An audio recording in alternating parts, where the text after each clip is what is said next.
창세기 27장 18절로 30절 말씀 같이 읽으십니다. 야곱이 아버지에게 나아가서 내 아버지여 하고 부르니 이르되 내가 여기에 있노라. 내 아들아 내가 누구냐? 야곱이 아버지에게 대답하되 나는 아버지의 맏아들 에서로소이다.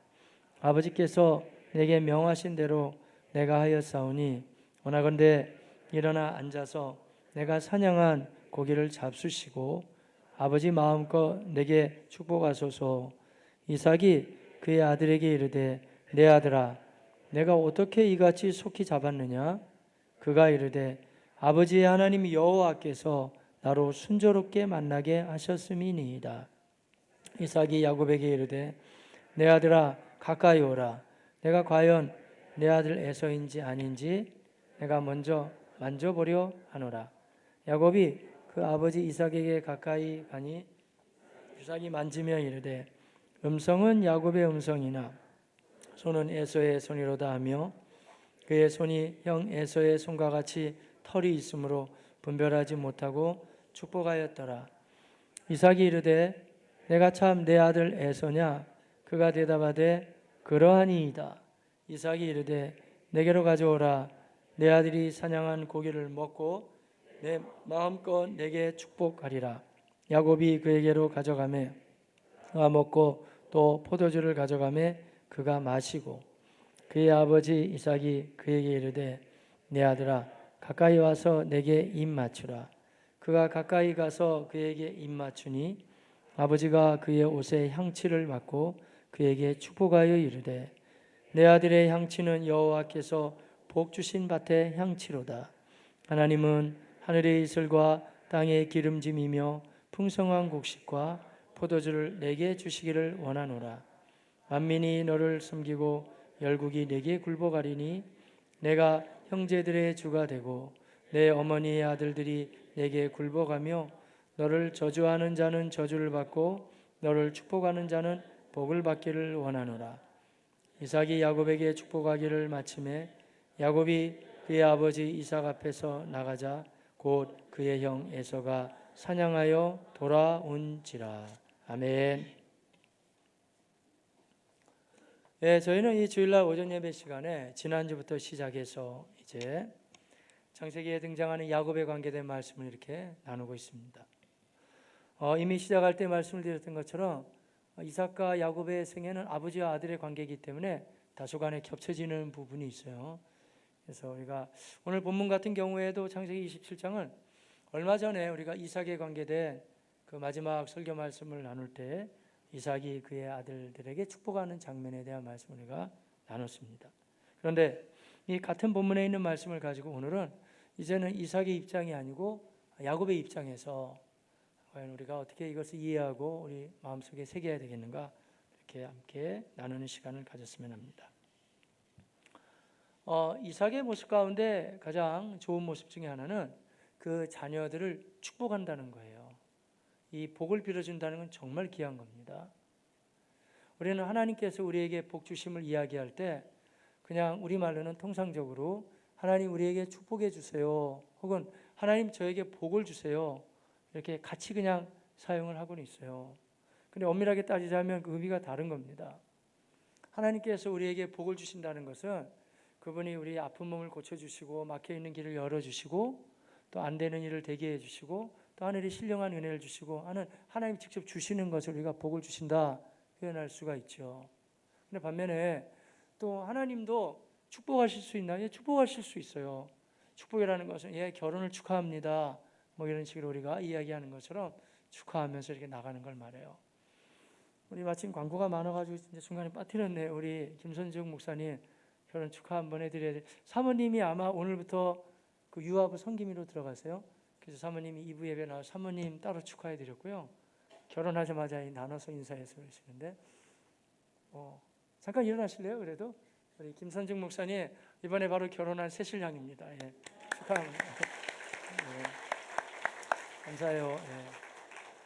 결혼이 약간 늦어지셨지만 더 행복하고 건강한 가정 세우시기를 축복합니다.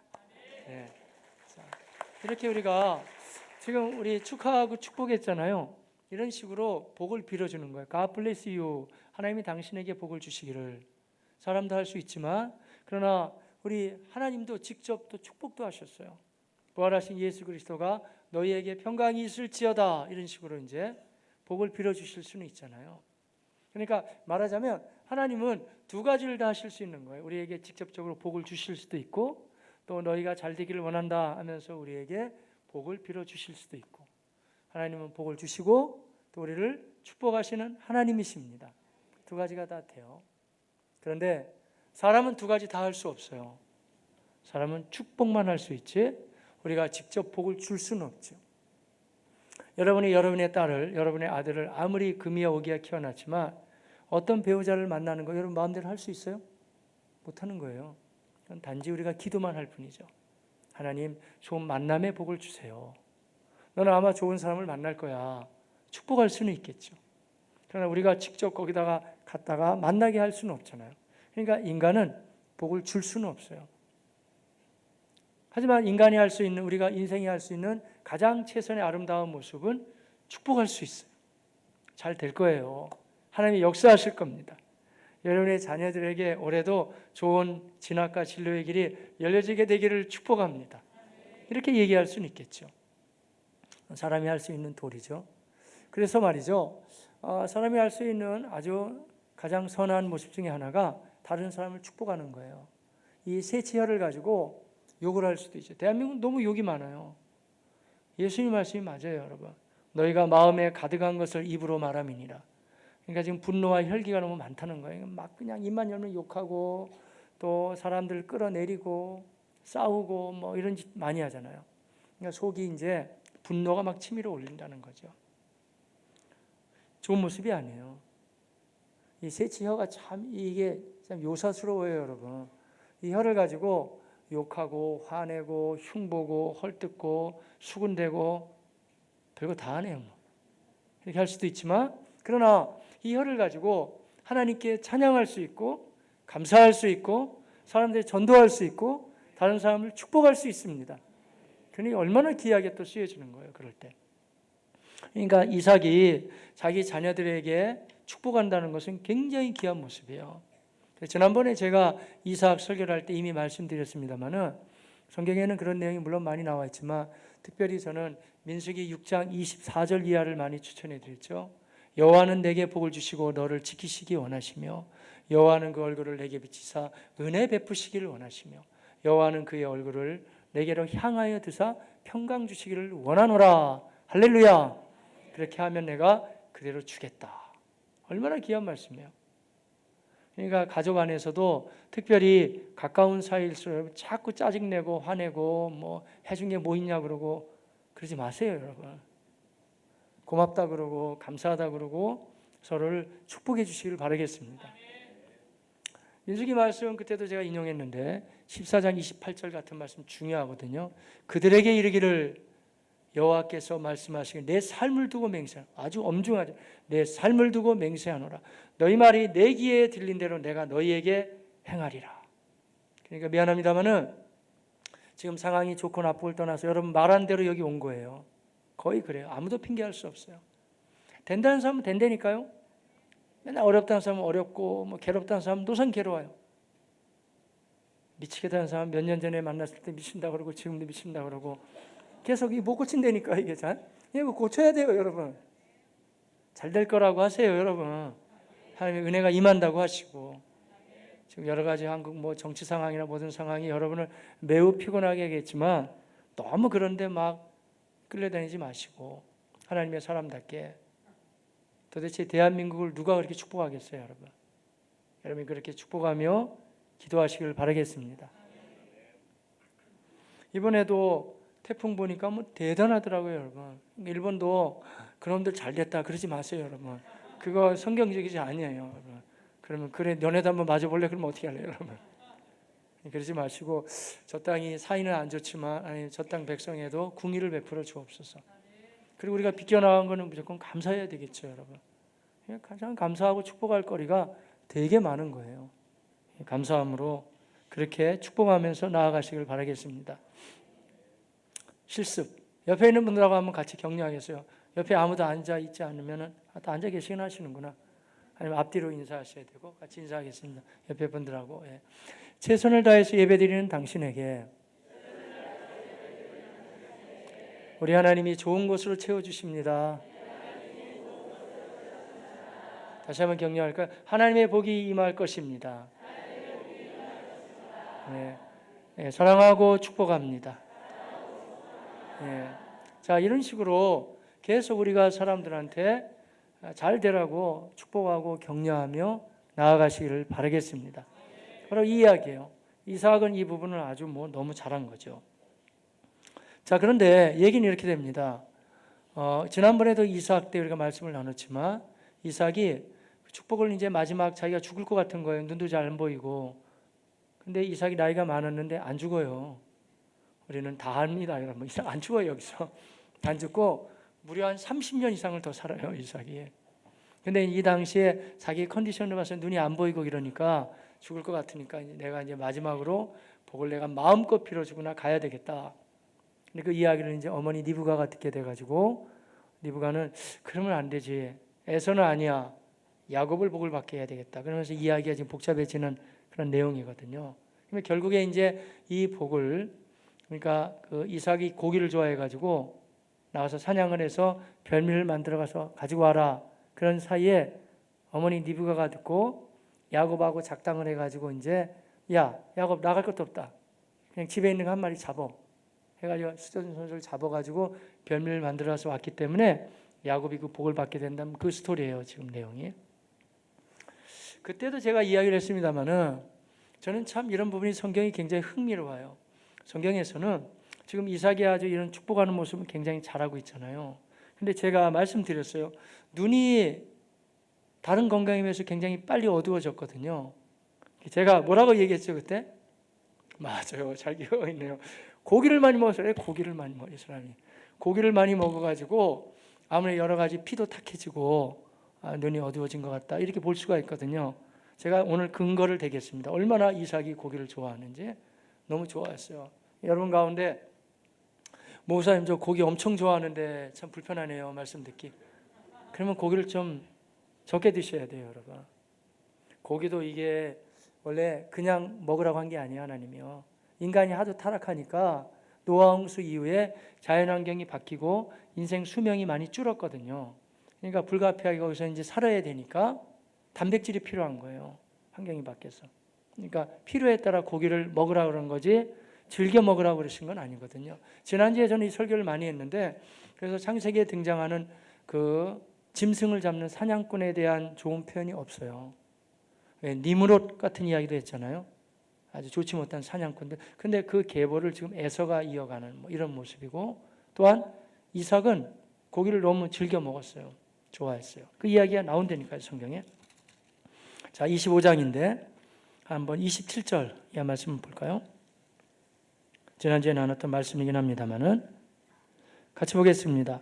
그 아이들이 장성함의 쌍둥이였어요. 에서와 야곱이 성장했어요. 에서는 익숙한 사냥꾼이었으므로 지난주에 설교 말씀 많이 드렸고 들사람이 되고 야곱은 조용한 사람이었으므로 장막에 거주. 그 다음 말씀 28절 왜 이삭이 에서를 좋아했을까요? 이삭은 에서가 사냥한 고기를 좋아하므로 그를 사냥하고 리브가는 야곱을 사랑한. 그러니까 그것도 집에서 키운 가축도 아니고 사냥한 고기. 우리 고기 좋아하시는 분들 아세요? 이렇게 들에서 키운 고기가 더 맛있어요, 여러분. 왜냐하면 그 먹어보면 알아요. 좀 약간 쫀득쫀득하고 그런 게 있잖아요. 그러니까 이삭이 다 한 거예요. 그래서 그러니까 자기 아들이 잡아오니까 좋아했죠. 저는 고기를 그렇게 좋아하지 않은데 제가 사이판에 그 문화 자체가 육식 문화가 많이 있어가지고 사이판 가서 저는 고기를 배우고 왔네요, 제가. 근데 왜 그러냐면 거기 LA 갈비가 많이 들어오거든요. 그리고 사람들이 오거나 그런 걸 구워줘야 되고 그러니까 먹게 됐어요. 근데 저는 이 이삭 얘기가 좀 실감이 있어요. 고기도 먹어본 사람이 먹는 거예요, 여러분. 제가 먹다 보니까 LA 갈비 맛을 알게 됐어요. 그래서 안 먹으려고 그러는데 고기 이제 그 뼈 있잖아요, 뼈 있는 고기를 잘 모르는 사람은 그 살만 먹고 그냥 버리거든요. 근데 진짜 맛있는 그거 먹지 마세요. 근데 원래 안 좋아해요, 여러분. 근데 뼈에 붙어 있는 부분 있잖아요. 고기 되게 맛있는 고기예요. 더 먹으실라. 근데 제가 그 맛을 안 다음부터는 다른 부위가 맛이 없는 거예요. 근데 그게 몸에 되게 안 좋더라고요. 확실히 이 고기 뭐 기름 많은 거는 그게 기름 많은 부분이거든요. 피를 막히게 하고 그런 거예요. 그래서 요새는 최대한 그쪽 부위를 안 먹이려고 그러는데 맛을 들이고 나니까 이게 알아요, 거기가. 이삭이 알았어요. 그래서 사냥한 고기를 좋아하니까 특히 에서를 굉장히 좋아했고 그랬어요. 얼마나 고기를 좋아했냐면요. 오늘 이 얘기도 보면 이제 일단은 야곱이 속여가지고 축복한 수기도를 받잖아요. 그리고 나서 에서가 돌아왔어요. 직접 사냥을 해가지고 돌아온 거예요. 진짜 사냥을 해가지고 별미를 만들고 딱 들어왔는데 이삭이 너무 놀래. 넌 누구냐? 아버지, 제가 진짜 에서예요. 그러니까 뭐라 그러면 이삭이 많이 떨잖아요. 야, 야곱이 우리를 속였구나. 속였다. 그 얘기를 하는데 그때도 역시 또 고기 얘기를 한번 또 해요. 무슨 얘기냐면 이렇게 얘기를 해요. 한번 같이 볼까요? 다 먹었다 그러면서 그 얘기를 해주는데 한번 볼게요. 자, 33절, 27장으로 가서 33절이에요. 예, 같이 보겠습니다. 자, 이삭이 심히 크게 떨며 이르되 그러면 사냥한 고기를 내게 가져온 자가 누구냐? 내가 오기 전에 내가 왜 다 먹었냐고요.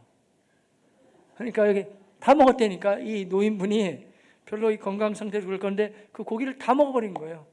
그러니까 표현하기를 내가 지금 다 먹었는데 어떻게 아니 먹다가 반이라도 남겨놨다든지 그럼 뭐 또 얘기는 약간 양상이 다를지 모르는데 지금 이삭이 하는 얘기가 어떻게 하냐 다 먹어버렸으니 다 먹었다는 거예요. 다 먹고 그 다음에 그를 위하여 축복하였은즉 그가 반드시 복을 받을 것이. 예, 우리가 보기에는 별 얘기 아닌 것 같지만 장세기를 누가 썼냐면 모세가 썼거든요. 성경은 하나님이 쓰신 거예요. 근데 인간 저자 한 40명이 되는 사람들을 통해서 성령의 감동하심으로 쓰게 하신단 말이에요. 그 얘기는 뭐냐면 하나님 마구잡이로 쓰게 한 것이 아니고 그들이 가지고 있는 관념과 생각과 지향하는 걸 쓰시면서 하나님의 뜻이 전달될 수 있게, 소위 말하는 좀 어려운 말을 하면 유기적인 영감설, 사람을 사용하시며 하나님의 영감을 넣으셨다는 거거든요. 그래서 우리가 이 해석학적인 관점으로 성경을 볼 때는 소위 저자의 관점이라 그래요. 왜 모세가 쓰면서 알뜰하게 말이죠. 다 먹었다까지 썼냐 이거예요. 근데 의외로 우리가 이런 관점으로 보면 사냥이나 고기에 대한 얘기가 상당히 등장해요. 그러니까 이삭이 어느 면에서 눈이 어두워진 게 하여간 이 육식을 너무 많이 즐겨했다 이러는 거예요. 그렇다고 저는 뭐 무조건 제가 채식주의자 그런 얘기는 아니고 성경에서 우리가 강조하는 많이. 그리고 우리가 인생을 살아갈 때 아무튼 채식을 해야 피가 더 맑아지고 하는 거는 무시할 수는 없겠죠. 자, 그러면서 이삭이 일단은 눈이 어두워져 가지고 그래서 내가 마지막 축복 기도를 해야 되겠다 하면서 에서한테 얘기를 했어요. 근데 이것도 문제예요. 왜 그러냐면 지난주에 우리가 이미 말씀을 나눴습니다마는 이 두 형제가 쌍둥이거든요. 근데 뱃속에서부터 너무 싸워가지고 그 어머니 되는 리브가가 하나님 앞에 간절히 간감히 물었어요. 왜 이렇게도 뱃속에서 싸웁니까? 그때 하나님이 이들에게 25장에 응답해 주셨잖아요. 리브가한테. 그것은 너 배에서 두 민족이 이제 나누어지게 될 것인데 근데 특이하게도 큰 자가 작은 자를 섬기게 될 것이다 라고 이야기를 하셨어요. 아주 독특한 하나님의 응답이에요. 왜냐하면 이 히브리 문화권이나 우리나라 이 유교 문화권 안에서는요 장자들이 굉장한 대우를 받았거든요. 무조건 장남이었단 말이에요. 그런데 하나님이 어쩌자고 그렇게 안 하고 이번에는 차남을 통해서 일할 것이다 라는 사인을 미리 하나님이 허락해 주셨어요. 물론 여기에 따른 설교도 지난주에 충분히 말씀 나눴잖아요. 주권이라고. 근데 일단은 이 사인을 리브가가 받았잖아요. 당연히 리브가는 자기 남편한테 얘기했겠죠. 하나님 이렇게 응답해 주셨다. 문제는 뭐냐면 이삭이 하나님의 뜻을 인정하지 않으려고 그러는 거예요. 왜 그러냐면 지금 계속 고기 얘기를 했는데 일단은 자기가 육식을 너무 좋아했고 다른 하나는 무슨 얘기냐고 지금 남들은 다 장남한테 이렇게 복이 간다고 그러는데 말도 안 되는 얘기를 하지 말라고 아마 이렇게 이야기를 내려놨는지도 모르겠죠. 그러면서 하나님의 생각과는 반대 방향으로 계속 하여간 이삭은 어떻게 하든지 간에 그 자기 장남을 세우려고 지금 애를 쓰고 있는 모습이 이 갈등의 구조로 가는 거예요.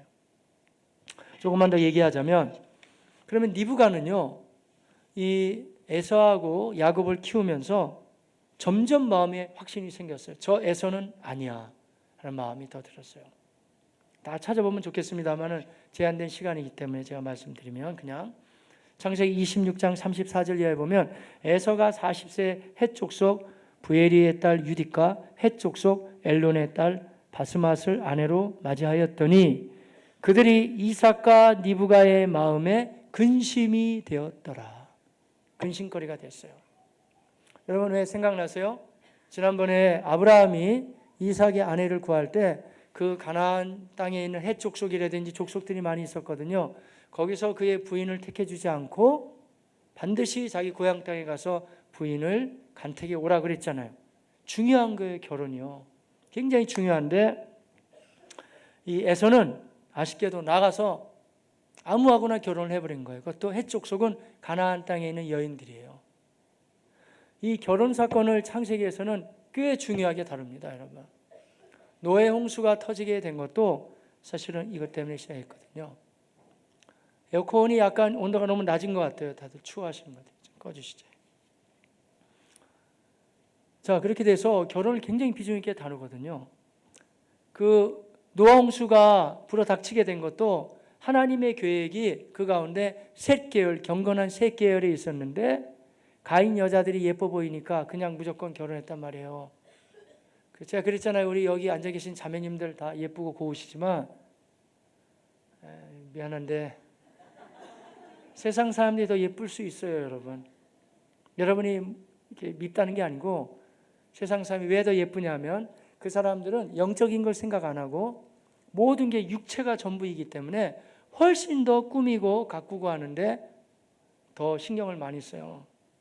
아마 우리 자매님들 그 사람들 못 따라가요, 여러분. 왜 그러냐면 절대 시간으로 났을 때 여러분 예배 드리고 있고 경건한 생활하고 그러잖아요. 근데 그 사람들은 그걸 막 꾸미고 막 발라대고 그러는데 여러분 따라가겠어요? 이게 어려운 거예요, 여러분. 경쟁에서. 근데 문제는 뭐냐면 그렇게 되다 보니까 이 그때나 이때나 경건해야 될 하나님의 사람들이 이 교회 쪽 자매보다는 세상이 더 예뻐 보이는 거예요. 형제님들 그렇지 마세요, 여러분. 그렇게 하면 안 되는 거예요. 이 안에 있는 내면이 경건한 사람들이 훨씬 아름다움을 인정하시길 바라겠습니다. 그래야 되는데 왜 헷 족속이냐 이거 하필이면. 왜 가인의 딸들이냐 이거예요, 하필이면. 더 화려해 보이고 요란해 보이니까 무조건 결혼하는 거예요. 근데 성경은 뭐라고 표현하냐면 이 결혼 때문에 이삭과 리브가의 마음이 매우 근심이 됐다는 거예요. 왜 요즘에 전도하러 나가보면 젊은 사람들, 젊은 애들인데 제가 보기엔 애들이에요. 청년들 왜 조그만 애들이, 여자애들이 담배를 그렇게 많이 피는 거예요, 여러분? 참 그거 이상한 것 같아요. 몸에도 그렇게 안 좋은 걸. 그리고 담배 피다가 결혼해가지고 애기 낳으면 어떻게 되는 거예요? 문제가 아주 심각해지는 거예요. 요즘에는 그 연령대가 점점 낮아져가지고 이 전도하러 가면 고등학교 여자애들도 이 뒷골목에서 담배 피우고 있어요, 여러분. 가면 막 그냥 끄고 막 무조건 그러거든요. 그러니까 이 모습이 아주 잘못된 거예요. 여러분은 뭐 그런 사람 안 계시겠어요? 만에 하나 생각해 봅시다. 제가 한번 좀 리얼하게 비유를 해볼게요. 결혼하는데 내가 아들을 믿음으로 잘 키워놨어요. 근데 어디서 예쁘다고 나가서 그 며느리감을 데리고 오는데 그 자매가, 자매라고 하기도 그러네요. 뭐 예수 안 믿으니까 아직. 그 처녀가 술, 담배 다 한단 말이에요, 만약에. 근데 예쁘다는 이유 하나로 자기 아들이 끝까지 결혼해야 되겠다 결혼했어요. 결혼한 다음에 그래 내가 이 경건한 가정에 들어왔으니까 내가 술과 담배를 끊어야지. 금방 끊을까요? 안 되는 거예요, 여러분. 그러니까 결국에는 부모님들 마음에 이게 근심거리가 되는 거예요. 부모 몰래 담배 피우고 있네. 또 나중에는 다 마시고 다니고. 그러면 얼마나 마음에 근심과 걱정이 되겠어요. 내 경건한 아들을 키워놨기 때문에 경건한 자녀가 태어나야 되는데 안 되는 거예요. 그러니까 리브가는 원래부터도 하나님 앞에 그렇게 임신했을 때 그런 사인도 받았지만 그 에서의 성장 과정을 보면서 점점 마음이 이제 굳혀지게 되는 거죠. 아닌 것 같다. 그래서 하나님이 미리 말씀하신 거야 하면서 더 이상 에서에 대한 마음은 가지 않았어요. 틀림없이 하나님이 약속하신 대로 야곱을 통해서 하나님이 일하실 거야. 그 마음이 점점 이제 견고해지는 거죠. 자, 그러던 차에 이 이삭이 끝까지 고집을 피우면서 자기 장자한테 안수를 하겠다고 하니까 마음이 불안해지니까 말이죠. 리브가가 야곱을 불러다가 이러면 안 된다. 네가 안수를 받아야 돼. 형이 지금 사냥하러 나간 사이에 우리가 집에 있는 이 가축을 잡아다가 아버지 좋아하는 별미를 드리자. 이렇게 하는 거예요. 근데 이삭이 처음에는 이 맛을 알았는데 이제 눈도 흐려지고 하니까 이 성경을 유심히 보면 이 맛도 약간 감각이 이제 잃어버린 것 같아요. 나중에 알아채지를 못하거든요. 그러니까 요리는 내가 맛있게 할 테니까 무조건 잡아와라 해가지고 해요. 형 에서는 굉장히 남성다웠고 사냥도 잘했고 인기도 좋았지만 같은 쌍둥이인데도 야곱은 이 성향이 반대였던 것 같아요. 굉장히 내성적이고 약간 소심하고 했던. 엄마가 다 해주겠다 그러는데도 야곱이 한다는 얘기가 엄마 잘못하다가는 축복 온 것하고 저주받아요 아버지 알면은 그렇게 얘기를 했어요 성경에. 그러니까 엄마의 치맛바람이 강하게 붑니다. 엄마가 얘기합니다. 야 걱정하지 마. 저주 내가 받는다. 야곱이 그랬겠죠. 저주? 엄마가 받는다고? 좋아. 그럼 한번 해보지 뭐. 그래서 이제 가지고 들어가는 거예요. 왜냐하면 제가 지금 약간 리얼하게 표현한 것 보니 그대로 나오면 되니까요. 나 저주 받을까 못해. 저주는 엄마한테 돌려. 내가 받는 거니까. 들어갔네. 이게 바로 지금 제가 12절, 13절 다 얘기하는 거예요. 가지고 들어갔단 말이에요. 근데 여러분 한번 유심히 들어보세요. 여기가 특이한 장면이 등장해요. 근데 가지고 들어갔는데 야곱이 딱 가지고 들어가자 아버지가 놀래죠. 아니 어디서 이렇게 빨리 잡아오는 거냐. 근데 그때 야곱이 얘기했어요. 감사하게도 하나님께서 아버지 하나님께서 순적하게 만나게 해주셔서 잡아왔습니다. 그러자 이삭이 눈도 흐려지고 감각도 많이 없어졌지만 생각하는 이 다르다. 에서가 아니야. 에서는 그런 식으로 말한 적이 없거든요. 근데 야곱은 속으로 항상 하나님을 사모했기 때문에 속에 가득한 게 말로 나온다니까요. 언제 이렇게 빨리 잡았냐, 어떻게 빨리 잡냐 그러니까 예 감사하게도 하나님이 잘 잡게 해주셨습니다. 얘기하니까 이삭이 생각이 바뀌는 이 아닌 것 같다 이거. 에서는 하나님의 얘기를 한 적이 없어요. 에서라고는 뭐라고 얘기했을까요? 야 어디서 이렇게 빨리 잡아? 그럼 에서는 그렇게 얘기 안 했어요. 에서는 이렇게 얘기했을 것 같아요. 아버지 이 아들 실력을 모르십니까? 한번 나가 쌌으니까 바로 잡은 거 아니에요. 아 그래 내 아들 그렇지 우리 아들이지 이렇게 얘기가 나오는 거예요. 에서면은. 근데 야곱은 딱 들어왔는데 그 얘기를 안 하고 하나님이 나에게 은혜를 주셔서 이렇게 잡게 하셨어요. 근데 그 다음부터 분위기가 바뀌는 거예요. 그래 한번 가까이 와봐라. 가까이 와봐. 그러니까 이 얘기를 우리가 주일학교 설교할 때는 야곱과 에서가 음성이 달랐다 그러거든요. 근데 저는 주일학교들이 잘 못 알아들으니까 그렇게 얘기할 수도 있겠죠. 이런 설교 많이 했던 것 같아요. 에서는 엄마가 부르면 예 엄마 이러면 딱 가면 이제 야곱은 만약에 엄마가 부르면 예 엄마 이러면서 막 뛰어가고 이제 음성이 달랐다고 하는데 그럴 것 같지는 않고 왜냐하면 형제지간이 음성이 제일 비슷하거든요. 여러분도 비슷할걸요. 여러분 형제끼리 자매끼리 다 비슷하죠. 저도 이 지구상에서 가장 저하고 음성이 비슷한 사람이 있어요. 바로 제 남동생이에요. 많이 비슷해요. 그럴 수밖에 없는 거예요. 형제지간에 여러 가지 구강 구조도 갖고 그러니까. 그러니까 아마 왜냐하면 이 오늘 본문을 유심히 보면 말이죠. 아버지가 처음에 분간을 못 하거든요. 18절 같이 볼까요? 야곱이 아버지에게 나아가서 이제 별미를 가져갔어요. 내 아버지여 하고 부르니 이르되 내가 여기 있노라. 내 아들아 내가 누구냐. 만약에 음성이 전혀 달랐다 그러면 아버지가 그래 야곱 왜 그러냐 얘기했을 거 아니에요. 근데 거의 비슷했단 말이에요. 근데 그런 음성의 차이보다는 뭐라 그럴까요?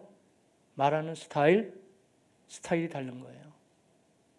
그러니까 처음엔 들어오라고 했는데 어떻게 빨리 잡았냐? 그러니까 이렇게 얘기한단 말이에요. 야곱은 처음부터 끝까지 마음에는 오직 하나님에 대한 사모함이 있었어요.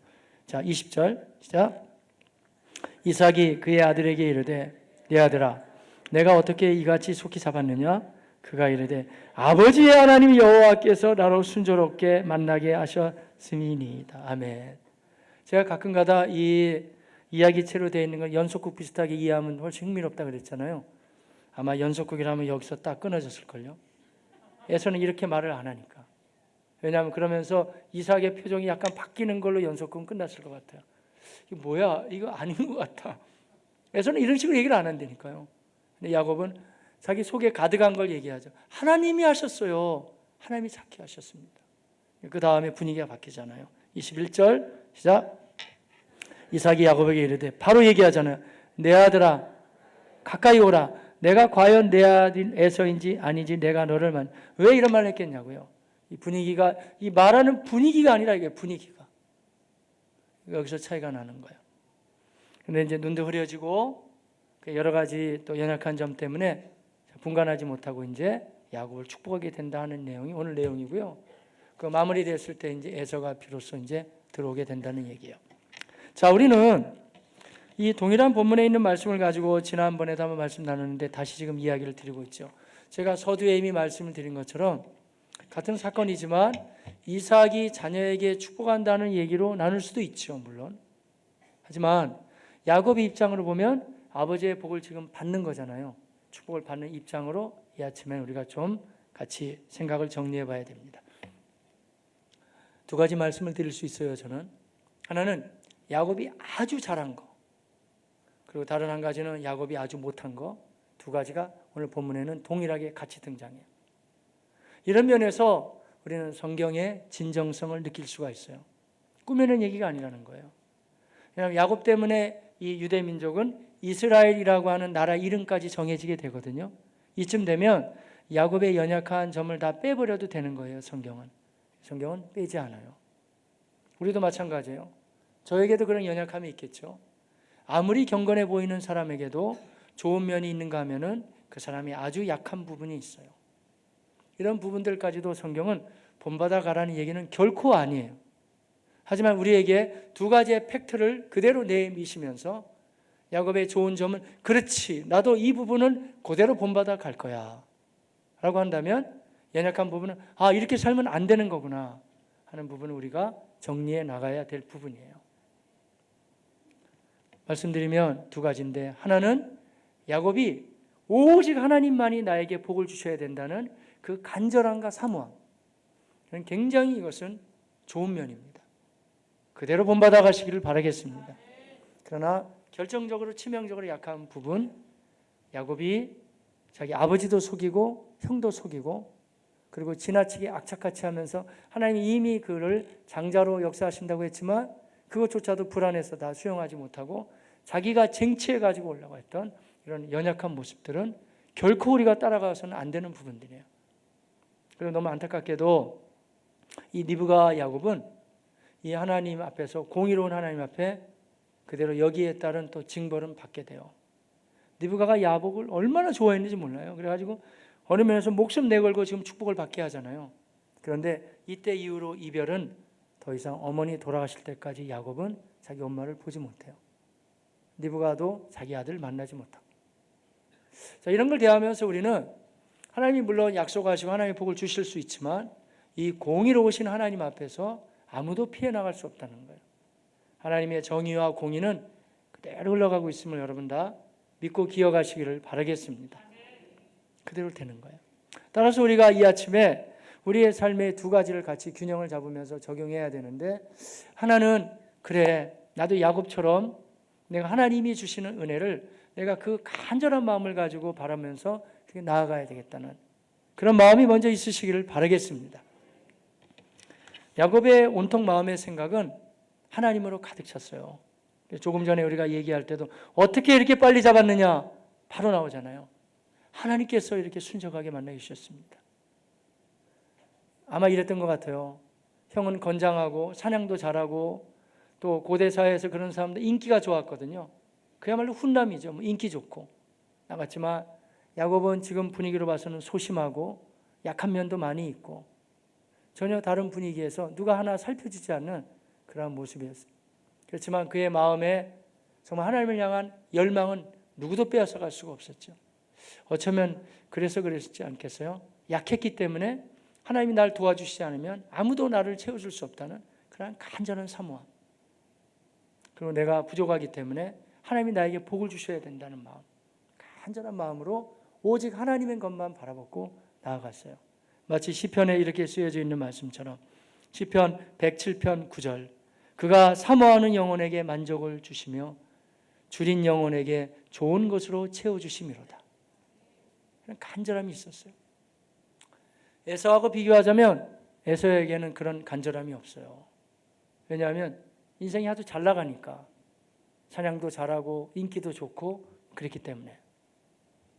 근데 여러분 한 가지 우리에게 고심스러운 건 뭐냐면 그렇지 에서라는 사람은 안 되지 뭐 나는 야곱 편이 될 거야 라고 금방 쉽게 생각할지 모르지만 그렇게 단순한 논리가 아니에요, 여러분.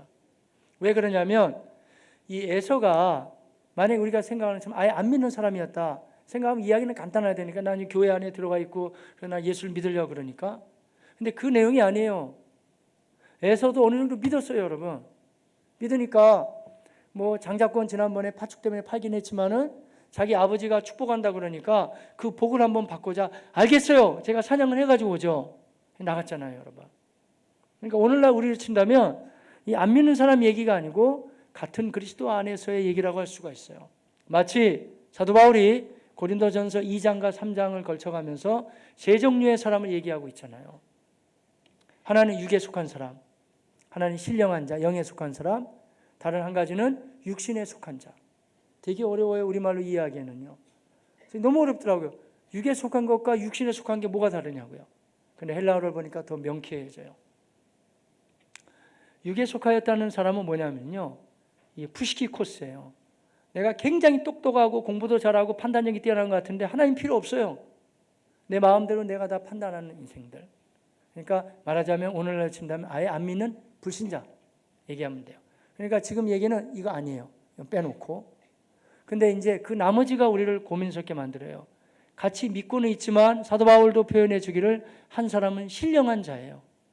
오직 하나님의 것만 사모하고 그야말로 마음을 다하고 뜻을 다하고 성품을 다해서 하나님이 나에게 주셔야 된다는 간절함이 있는 사람들. 신령한 자. 푸니마티코스. 신령한 자들이에요. 근데 반면에 그 가운데 고린도 교회도 있었고 어쩌면 우리한테도 있어요. 믿기는 믿지만 생각은 다 딴 데가 있는 거예요. 하나님이 세상적으로 복이나 주고 뭐 잘 살면 좋겠다 뭐 이 정도에 멈춰설지는 모르지만 하나님의 그 신령한 세계와 깊은 세계에 대한 사모함은 별로 있지 않아요. 그러니까 교회를 나와도 오직 육체적인 생각으로 내 필요한 부분을 위해서만 오면 나온다고 할 수도 있겠죠. 사르키코스. 이게 없어야 되는데 이 부분을 바울까지도 얘기해 준다는 게 우리 마음에 부담이 되는 거죠. 에서가 전혀 안 믿는 사람이라고 했으면 얘기는 간단하다니까요. 나는 그래도 교회 다니고 예수 믿으니까. 근데 그게 아니라 에서 우리로 친다면 믿는 사람이에요. 그러니까 안수기도를 받으려고 그러죠. 여러분 세상에 길거리 가다가 제가 한번 안수해 드릴까요? 누가 좋아하고 그렇지 않잖아요. 무슨 말 하는 거예요? 필요 없어요. 저는 그랬잖아요. 근데 교회는 안 그렇거든요. 일단은 나도 하나님의 복을 받기를 사모한단 말이에요. 근데 어디서 갈라지냐 하면은 사실은 이 간절함에서 갈라지는 거예요. 간절함. 내가 하나님의 은혜를 정말 간절히 사모하느냐 아니면 그냥 그동안 믿어왔던 거니까 딱히 중간에 안 다니기는 그렇고 그냥 계속 다니는 정도냐 이런 거예요, 여러분. 근데 성경을 어디를 살펴봐도 예수를 하나님을 대충 믿으라고 하는 구절이 한 구절도 안 나옵니다, 여러분. 마음을 다하고 뜻을 다하고 힘을 다하는 거고 오히려 마태복음 22장 37절로 오면은 예수님의 신명기 말씀을 아예 마음을 다하고 목숨을 다하고 뜻을 다해요. 그러니까 우리가 하나님이 주시는 그 은혜와 하나님의 역사를 사모할 때 대충 세상은 대충일지 모르지만 적어도 믿음이 제대로 있는 사람들은 하나님과 하나님의 것에 대해서는 아주 간절한 사모함이 있었다는 거예요. 그 부분의 차이가 나는 거예요. 사랑하는 성도님들, 우리가 하나님의 자녀고 주님을 믿고 있습니다. 히브리서 기자도 바쁘게 우리에게 권면했잖아요. 절대 에서와 같이 장자의 명분 알기를 우습게 여기면 절대 안 된다. 지난주에도 말씀 나눴잖아요. 결코 그래서는 안 된다는 거예요. 세상이 아무리 커다랗게 다가오고 여러 유혹이 있고 마치 세상에 있는 것이 전부 다인 것처럼 보일지라도 우리는 하나님과 그분의 것을 더 간절히 사모해 가시길 바라겠습니다. 간절함이에요. 다른 말로 하면 사모함. 계속 이런 얘기예요. 베드로도 잘 알고 있었어요. 베드로 전서 2장 2절에 하면 갓난 아기들 같이 순전하고 신령한 젖을 사모하라. 하나님의 은혜를 그렇게 갓난아기처럼 사모하시길 바랍니다.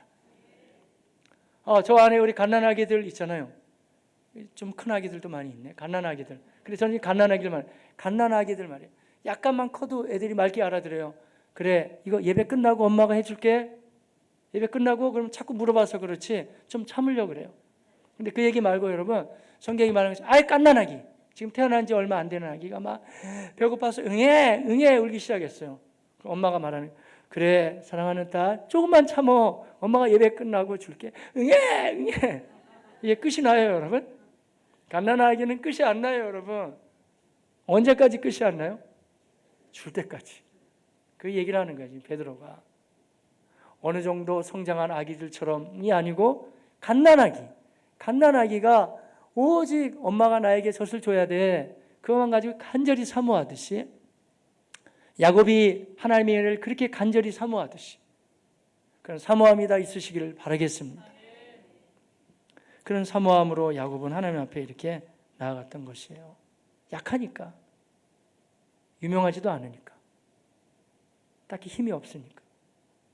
약한 나로 강하게, 가난한 날 부하게, 눈먼 날 볼 수 있게 주 내게 행하셨네. 호산나 호산나 죽임당한 어린 양, 호산나 호산나 예수 다시 사셨네. 아무나 부르는 노래가 아니라니까요. 나같이 약한 인생이, 하나님이 저를 만약에 안 도와주시면 전 살 수가 없어요. 하나님, 저 형 에서는 어떻게 살지 모르지만 저는 적어도 하나님이 저에게 복을 안 주시면 저는 못 사는 인생입니다. 약한 저를 강하게 만들어 주시고, 또한 저같이 가난하고 힘들고 어렵지만 하나님의 부유함을 누리게 하여 주옵시고, 한 치 앞도 안 보이지만 하나님 저를 보여주시고 인도해 주십시오. 그런 고백이죠. 제가 말씀을 준비하면서 한번 생각해 봤어요. 딱 내 이야기구나. 약한 나로 강하게, 가난한 날 부하게, 눈먼 날 볼 수 있게 주 내게 행하셨네.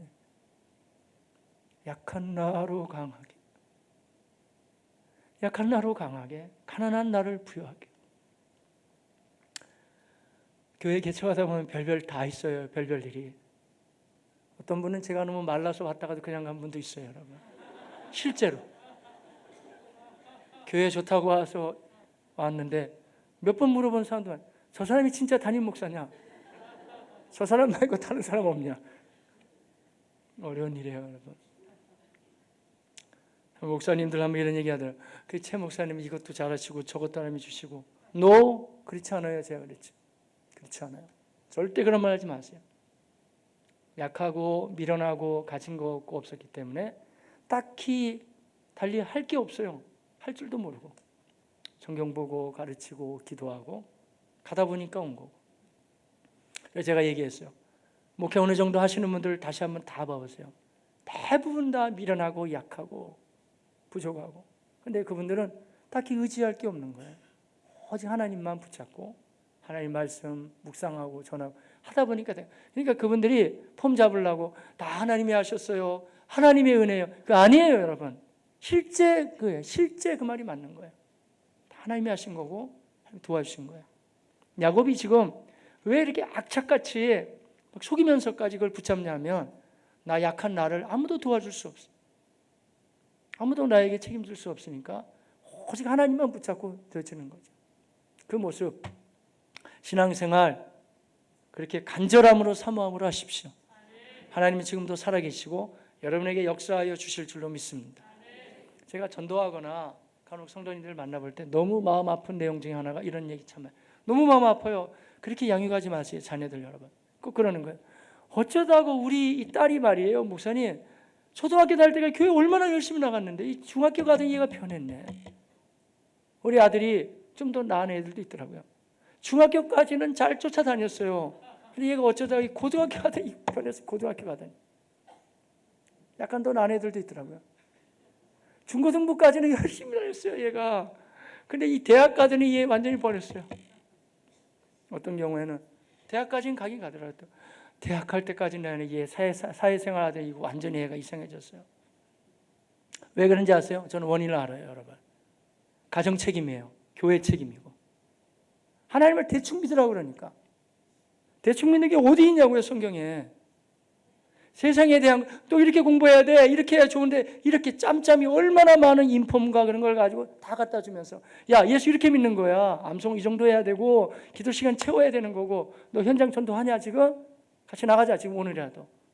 이런 건 하나도 안 가르쳐 주고, 그냥 먹고 사는 거, 어떻게 사는 거. 예, 교회는 하나의 뭐 액세서리 비슷한 거예요. 나중에 자녀 머리 커지면 또 비내요, 부모가. 야, 한 번만 가. 좋아. 오늘 한 번 가는 거 10,000원 준다. 돈 받으면서 나오네. 안 데리고 나오는 것보다 낫지만은 성경의 신앙생활은 여러분 비는 게 아니에요. 그들을 헌신시키는 거예요.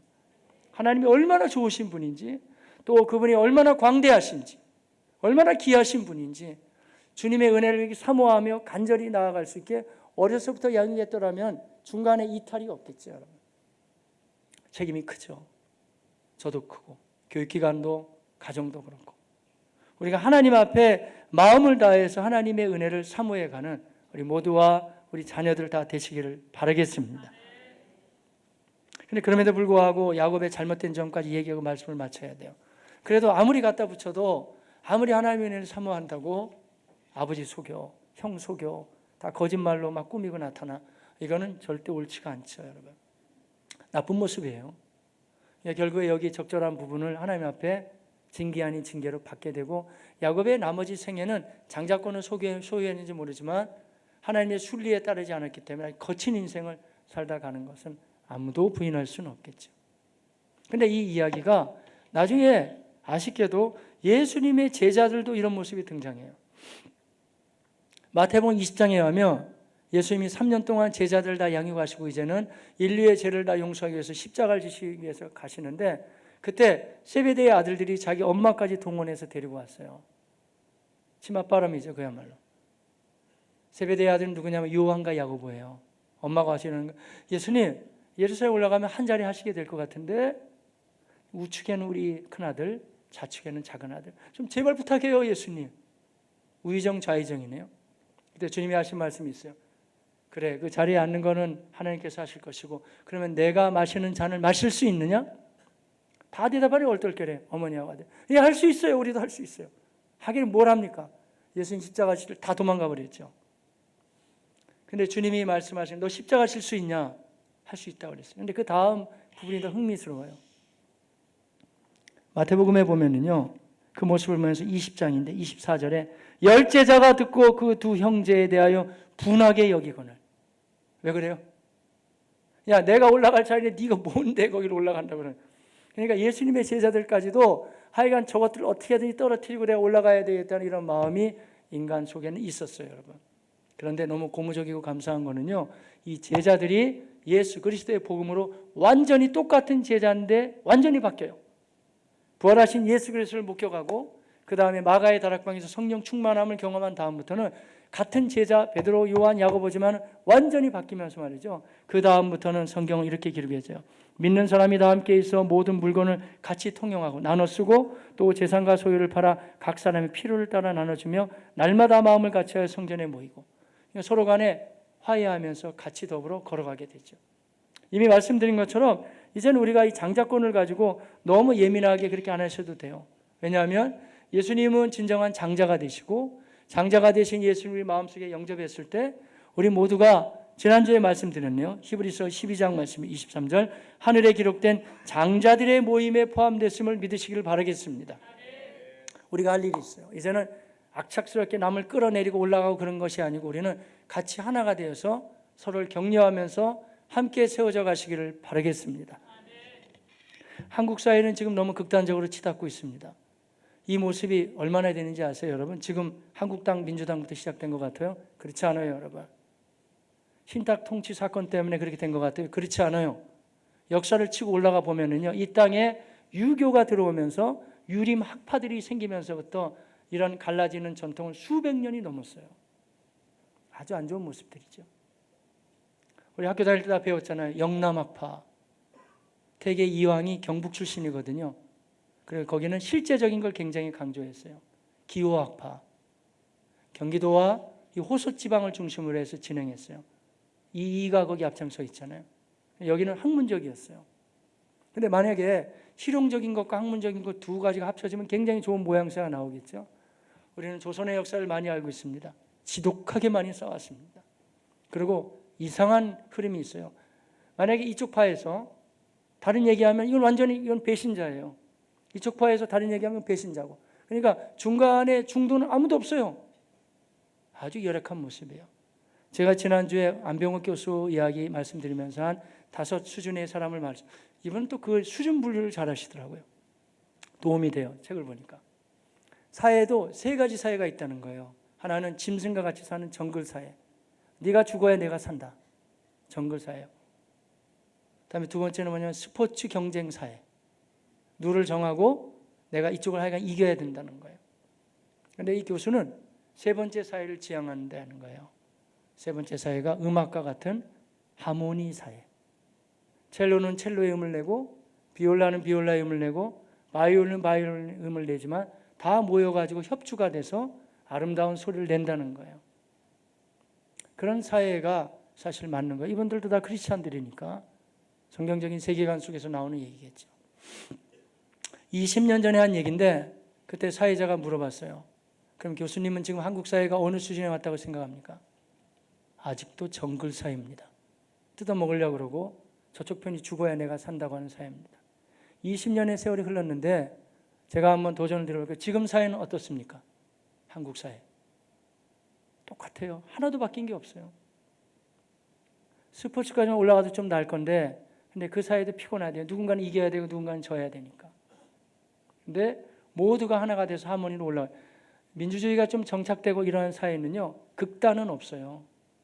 영국 국회의사당은 제가 아는 상식으로는 이렇게 쭉 한쪽을만 보는 게 아니고 여당은 이쪽에서 보고 야당이 마주 본대요. 가운데는 이제 서기관들이 쓰고 있는 거고. 그런데 300년 의회 정치가 있었는데 화딱지 난다고 한 명도 이쪽으로 넘어가서 막 때리고 오고 뭐 멱살 잡고 아무도 없었대요, 여러분. 어떻게 되냐면 나만 옳은 게 아니고 내가 65라도 당신들이 40 오를 수 있고 내가 설령 70이 오라도 당신들에게도 30 오를 수 있고 서로 간에 조율을 한다는 거예요.